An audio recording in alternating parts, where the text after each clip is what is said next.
আমার আব্বাকে অনেকে বলতো যে আব্বা আমাদেরকে দিয়ে একটা মানে এক গ্লাস পানিও ঢালান না। তো আমরা যখন ভাই বোনরা একত্র হইতাম বছরে খুব কম, মানে সবাই হোস্টেলে থেকে পড়তাম, আমরা এক একজন এক এক হোস্টেলে। তো বছরে হয়তো 2-3 বার এরকম একত্র হইতাম। তো আব্বা যদি প্রচন্ড কোনো অসুস্থ থাকতো, এখন খুব খারাপ লাগে ফিল করে, আব্বা আমরা যখন ভাই বোন আড্ডা দিচ্ছি, এই আড্ডা যেন 1 মিনিট ব্যাহত না হয়, আব্বা বারবার নিজে যাইতেন বাইরে কিছু আনতে। এবং দূর থেকে তার জন্য এটা অসম্ভব আনন্দের ছিল যে তার বাচ্চারা বসে ঘন্টার পরে ঘন্টা গল্প করে, সবই পড়াশোনা কেন্দ্রিক গল্প। যেমন আমার বড় ভাইয়ের পিএইচডি থিসিস কদ্দূর গেল, আমার মেজো ভাইয়ের মাস্টার্সের থিসিস হচ্ছে কিনা, আমার ছোট বোন সে হোস্টেলে এখন তার পড়াশোনা কেমন খবর, আমার এই প্রতিযোগিতাটা কেমন হলো।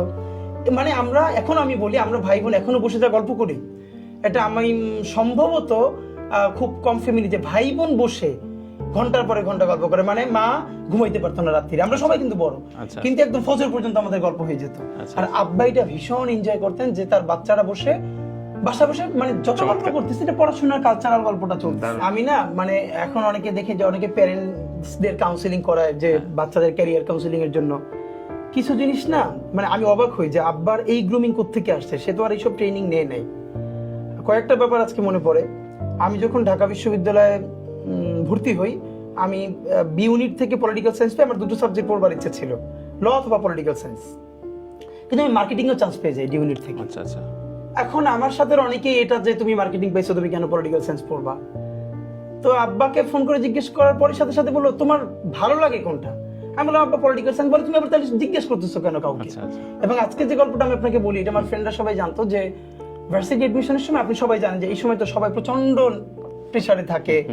তো আমরা একটা ফ্ল্যাটে 6 বন্ধু একসাথে থাকতাম ভার্সিটি এডমিশনের সময়।